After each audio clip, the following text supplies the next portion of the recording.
పాలికల్చర్లో చేపలు, రొయ్యల మిశ్రమ పెంపకం రైతుకు మంచి ఆదాయ వనరు.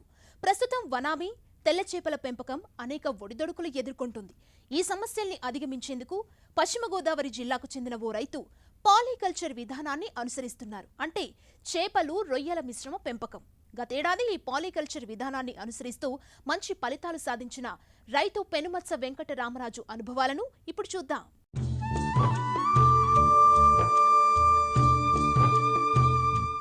ఇదిగో ఇక్కడ ఉన్న చేపల చెరువును చూడండి. ఇతను వల విసిరితే చేపలు, రొయ్యలు వస్తున్నాయి కదూ. తెల్ల చేపలు, వనామీ రొయ్యల పెంపకం వేరువేరుగా ఉంటుంది. కానీ రెండింటినీ కలిపి పెంచడమేంది అనుకుంటున్నారా? మీరు విన్నది, కన్నది ముమ్మాటికి నిజమే. చేపలు, రొయ్యలను కలిపి పెంచడాన్ని పాలికల్చర్ విధానం అంటారు. ఇదేదో కొత్త పద్ధతి కాదు. గత 20 ఏళ్లుగా కొన్ని ప్రాంతాల్లో ఉన్నది. అయితే ఓ పద్ధతి ప్రకారం సాగు చేపడితేనే లాభాలు వస్తాయి. అందుకే చాలా వరకు ఈ పద్ధతి అంతగా ప్రాచుర్యంలో లేదు. కానీ పశ్చిమ గోదావరి జిల్లా ఉండి మండలం కొలమూరు గ్రామానికి చెందిన రైతు పెనుమత్స వెంకట రామరాజు గత ఏడాది నుండి సేంద్రియ పద్ధతిలో పాలికల్చర్ విధానంలో చేపలు, రొయ్యల సాగు చేపట్టి నికరమైన, నాణ్యమైన అధిక లాభాలను ఆర్జిస్తున్నాడు. యాక్చువల్గా ఏంటంటే చాలామంది రైతులకి వనామీ కల్చర్ గురించి బాగా తెలుసు. ఎన్నో వేల ఎకరాల్లో మనం చేస్తున్నాం. దానివల్ల భారతదేశానికి కూడా ఎంతో ఇన్కమ్ వస్తుందని మనం వింటూ ఉంటాం. అలాగే ఫిష్ కల్చర్ గురించి కూడా అందరికీ చాలా అవగాహన ఉంది. అదైతే ఇంకా భారీగా ఎక్కువ మొత్తంలో ఎకరాల్లో మనం రైతులు చేస్తూ ఉన్నారు. అయితే ఫిష్ కల్చర్లోనూ ఎక్కువ ఆదాయాలు రావటం లేదనేది మనం వింటున్నాం. వనామీ కల్చర్లో ఆదాయం మాట అటుంచి అసలు ఊహించని లాసులు వచ్చే పరిస్థితులు కూడా మనం చూస్తున్నాం. ఈ పరిణామంలో మనం ఇప్పుడు పాలికల్చర్ అనేదాన్ని ఒకదాన్ని చేయడం జరుగుతుంది. బట్ దీన్ని ఒక పద్ధతిలో, ఒక సిస్టమాటిక్గా చేస్తే ఇందులో అద్భుతమైన లాభాలు ఉన్నాయనేది మనం చూడొచ్చు. ఈ పాలికల్చర్లో ముఖ్యంగా మనం ఏమేమి వేస్తున్నాం అంటే white fish, Indian major crop అయిన రోహు, కట్ల, అదేవిధంగా వనామీ, ఈ 3 మిక్సింగ్ చేసి వేయటం జరుగుతుంది. ఇప్పుడు సపోజ్ మీరు చూస్తున్న ఈ ట్యాంక్ అయితే 6.5 ఎకరాలు. ఈ 6.5 ఎకరాల్లో మనం ఎకరానికి 2000 శీలావతి అంటే రోహు వేయటం జరిగింది. 6.5 ఎకరాల మీద ఒక 500 కట్ల వేయటం జరిగింది. At the same time vannamei ఎకరానికి 50,000 వేయటం జరిగింది. ఇప్పుడు ఈరోజు చూసుకున్నట్లయితే ఈరోజు మనం మిడిల్ క్యాచింగ్ చేసాము. 78 డేస్కి 56 కౌంట్ వచ్చింది.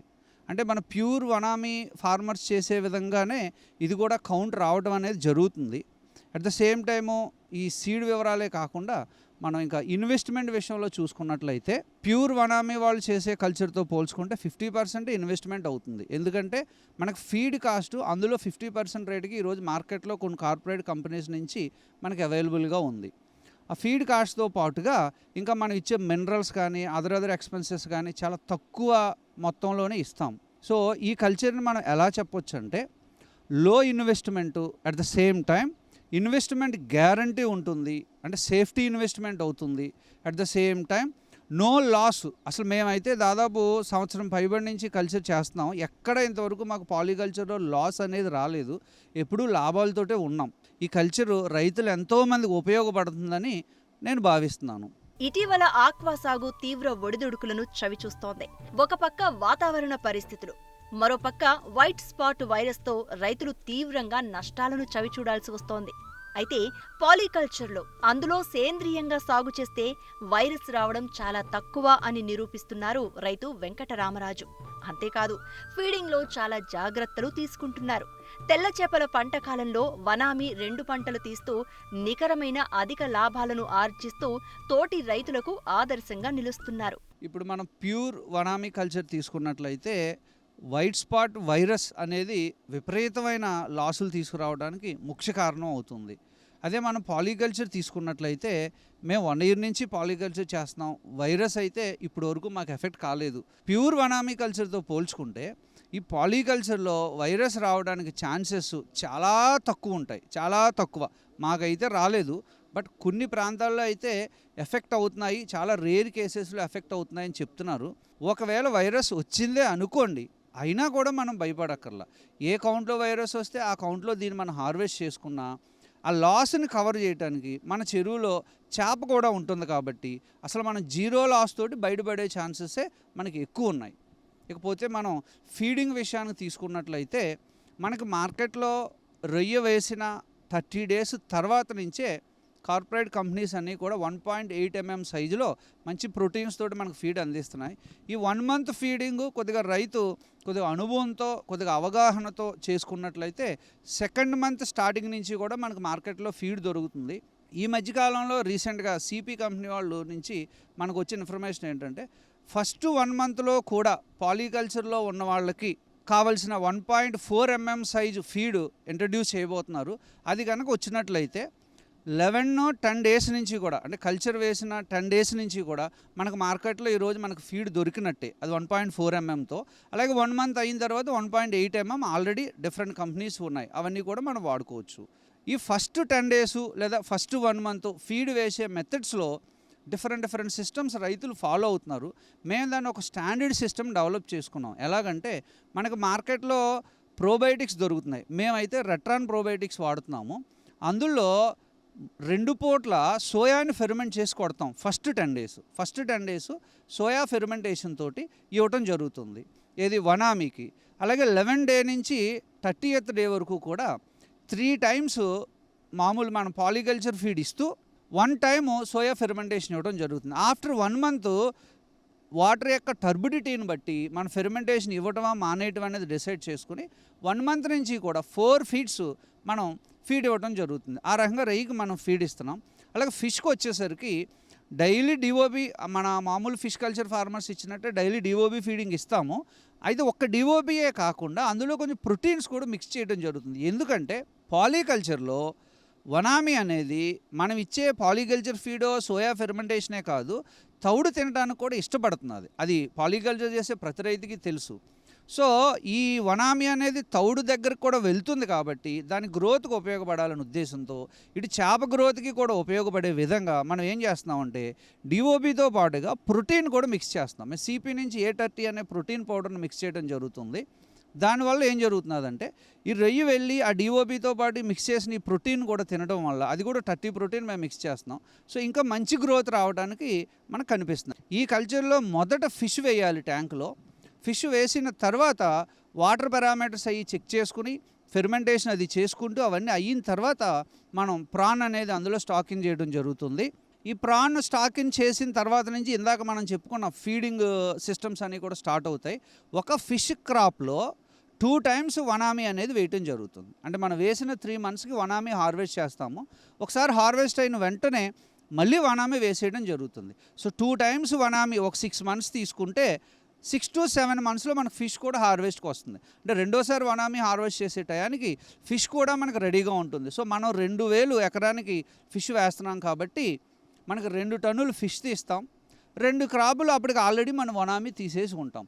ఇన్కమ్ పరంగా చూసుకున్నట్లయితే వరస్ట్ కేసులో ఫిష్ ఇన్కమ్ మనకు మిగిలిపోతుంది. సపోజ్ మనం 2 టన్నులు ఫిష్ హార్వెస్ట్ చేస్తే మనం హార్వెస్ట్ చేసే టయానికి ఫిష్ టన్ను ఏ రేటు ఉందో చూసుకుంటే ఆ రేటును బట్టి ఆ 2 టన్నులు ఫిష్ మనకు లాభం అవుతుంది. ఇది యావరేజ్ ఇన్కమ్. ఇది యావరేజే కాదు, మినిమం ఇన్కమ్. అదే మనం వేసిన వనామీ కూడా మంచి గ్రోస్ వచ్చి సీడ్ అది కూడా బాగా నిలబడితే ఇంకా మంచి ఇన్కమ్ వచ్చిన ఛాన్సెస్ ఉన్నాయి. అయితే రైతులకు ఇక్కడ కొన్ని రకాల అనుమానాలు ఉన్నాయి. చేపల్లో రొయ్యలు వేస్తే చేపలు రొయ్యలు తినేస్తాయేమో అని కొంతమంది రైతులు డౌట్స్ వ్యక్తం చేస్తూ ఉంటారు. చేపల్లో రొయ్య వేస్తే చేపలు రొయ్యలు తినే పరిస్థితి ఉండదు. రూప్చంద్లో కూడా మీరు వేయాలనుకుంటే రొయ్య వేయచ్చు. కానీ రూప్చంద్కి ఆకలి తెలియకుండా మనం రోజు 2 పూటల మేత వేయగలిగితే అందులో కూడా అద్భుతంగా మనం రొయ్యని హార్వెస్ట్ చేయొచ్చు ఈ పాలికల్చర్ విధానంలో. ఇక రోహు కట్లాలో అయితే ఎట్టి పరిస్థితుల్లోనూ కూడా రొయ్య తినే పరిస్థితులు లేవు. చేపల సాగులో అతి ముఖ్యమైన సమస్య పేను, శంకుజలగ. వీటి నివారణకు రైతులు యాంటీబయాటిక్స్ వాడుతూ అధిక మొత్తంలో ఖర్చు చేస్తూ ఉంటారు. దాంతో చేపల హెల్త్ దెబ్బతినడమే కాకుండా వాటర్ పొల్యూషన్ అయి త్వరగా ఎదుగుదలకు రావు. ఈ రైతు సేంద్రియ పద్ధతిలో సాగు చేస్తున్నారు. అంతేకాదు శంకు జలగకు కాకరకాయ జ్యూస్, పేనుకు దేశీయావు వ్యర్థాలతో పంచగవ్య తయారు చేసి వాడుతున్నారు. దీంతో పెట్టుబడులు తగ్గడమే కాకుండా చేపలు, రొయ్యలు ఆరోగ్యవంతంగా పెరిగి పంట కాలంలోపే అధిక బరువు పెరిగి మంచి దిగుబడులు వస్తున్నాయి. ఇప్పుడు చాలామంది రైతులకు ఇంకొక సందేహం ఉంది. అదేంటంటే ఫిష్కి ఏదైనా డిసీజ్ వస్తే, రెడ్ డిసీజ్ వస్తే ఏంటి, ఇలా తాటాకి తెగులు వస్తే ఏంటి, పెయిన్ వస్తే ఏంటి, జలగ వస్తే ఏంటి అనేది కొన్ని సందేహాలు ఉన్నాయి. అవి వచ్చినప్పుడు మనం కెమికల్స్ కానీ యాంటీబయాటిక్స్ కానీ వాడాల్సి వస్తుంది కదా. ఒకవేళ యాంటీబయాటిక్స్ వాడినా కెమికల్స్ వాడితే మరి రొయ్యకి ఎఫెక్ట్ అవుతుంది కదా అని సందేహాలు ఉన్నాయి. మేము చేసేదంతా కూడా సేంద్రియ పద్ధతి ఆక్వాకల్చర్. సేంద్రియ పద్ధతిలో కెమికల్స్ కానీ యాంటీబయాటిక్స్ కానీ ఏమీ వాడే అవసరం అస్సలు మనకు ఉండదు. మేము వాడే ఫెర్మెంటేషన్ మెథడ్ వల్ల మనకు రెడ్ డిసీజ్ కానీ తాటాకి తెగులు కానీ ఏ రకంగానూ కూడా మన కల్చర్లో అసలు ఎట్టి పరిస్థితుల్లోనూ రాదు. పేను జలగ అనే దానికి వస్తే జల గురించి కూడా ఇది వరకు ఇంటర్వ్యూలో చెప్పడం జరిగింది. చాలామంది రైతులు వాడుతున్నారు. మనకు రెగ్యులర్గా దొరికే కాకరకాయ ఎకరానికి 1 కేజీ జ్యూస్ చేసి వాడితే చేపల చెరువులో ప్యూర్ వనామీ కల్చర్ అయినా ప్యూర్ ఫిష్ కల్చర్ అయినా లేదా పాలీకల్చర్లో అయినా జలగని బ్యాక్టీరియా లోడ్ ఇంక్లూడింగ్ విబ్రియోని అరికట్టడానికి మనకి బిట్టర్ గార్డ్ అంటే కాకరకాయ జ్యూస్ సరిపోతుంది. అది మనం హ్యాపీగా వాడుకోవచ్చు. దానివల్ల ఏ సైడ్ ఎఫెక్ట్స్ ఉండవు. మేము కూడా ఈ పాలీకల్చర్లో కాకరకాయ జ్యూసే వాడుతున్నాము. ఇక పెయిన్ అనే దానికి వచ్చినట్లయితే మొన్నటి వరకు మేము హెర్బల్ ప్రొడక్ట్ ఒకటి కెమికల్స్ కానీ యాంటీబయాటిక్స్ కానీ వాడాల్సిన అవసరం లేకుండా పెయిన్ను అరికట్టే క్రమంలో మేము తయారు చేసి రైతులకు ఇవ్వడం జరిగింది. మిక్సింగ్ చేసి కలుపుకునే విధానంలో చాలా ఇబ్బందులు పడుతున్నారనే ఉద్దేశంతో ఇంకా ఈజీ మెథడ్ ఏదైనా ఉందేమో అని ఒక 6 మంత్స్ నుంచి కొన్ని ప్రయోగాలు చేసాం. సేంద్రియ పద్ధతిలో ఆక్వాకల్చర్ చేసే వాళ్ళకి ఇప్పుడు నేను చెప్పబోయే ఒక అద్భుతమైన మాట ఏంటంటే పంచగవ్యతో మేము పెయిన్ అరికడుతున్నాం. డైలీ అది ప్రాసెస్లో చాలామంది రైతులు చేస్తున్నారు. చేసిన వాళ్ళందరూ కూడా హ్యాపీ ఫీల్ అయ్యారు. అయితే కెమికల్ యాంటీబయాటిక్స్తో కల్చర్ చేసే వాళ్ళ చెరువుల్లో ఈ పంచగవ్యతో పెయిన్ అరికట్టడం మాత్రం సాధ్యం కాదు. అది కూడా ప్రూవ్ అయింది. మా సేంద్రియ పద్ధతిలో ఎవరైతే కల్చర్ చేస్తున్నారో ఆ చెరువుల్లో ఈ పంచగవ్యలో ఉన్న పాజిటివ్ బ్యాక్టీరియాతోటి మనం పెయిన్ అరికట్టాం. అట్ ద సేమ్ టైం ఈ పాలీకల్చర్లో రొయ్యకు కూడా జూ ప్లాంక్టన్ అవసరం, ఫిష్కి కూడా జూ ప్లాంక్టన్ అవసరం. అటు జూ ప్లాంక్టన్ అందించడానికి ఇటు ఫిష్ లైఫ్ అంటే పేరును అరికట్టడానికి కూడా పంచగవ్యతో మేము మా రైతులు కూడా సక్సెస్ అయ్యాం. హార్వెస్టింగ్ విషయానికి వస్తే ఇందా మనం చెప్పుకున్నట్టు మనం క్యాచింగ్ నెట్స్ లేదా త్రో నెట్స్ అని అంటాము, ఇసురు వల అని అంటాం మన తెలుగులో. వాటితోటే మేము హార్వెస్ట్ చేస్తాం.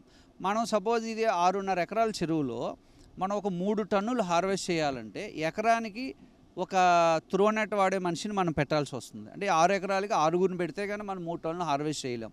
ఎందుకంటే మధ్యలో మనం వల వేసినప్పుడు ఫిష్ కూడా వస్తుంది, దాన్ని తీయాలి. కొద్దిగా హార్వెస్టింగ్ కొద్దిగా స్లో అవుతుంది. మామూలుగా ఈ రోజు అయితే మేము 1.3 టన్స్ హార్వెస్ట్ చేస్తున్నాం. 1.3 టన్స్కి ఇద్దరు లేదా ముగ్గురు కూడా పెట్టాం, కానీ ఇద్దరు అయితే సరిపోతారు. మనిషికి 1/2 టన్ ఈజీగా తీస్తారు. ఇకపోతే ఇందులో మనం ముఖ్యంగా తెలుసుకోవాల్సింది ఏంటంటే ఒక యాన్యువల్ ఇన్కమ్ అనే పాయింట్లో చూస్తే సంవత్సరం ఆదాయం ప్యూర్ వనామీ లేదా ప్యూర్ ఫిష్ చేసే వాళ్ళతో పోల్చుకుంటే పాలీకల్చర్ చేసే వాళ్ళ ఆదాయం ఖచ్చితంగా ఎక్కువ ఉంటుందని మనం చెప్పొచ్చు.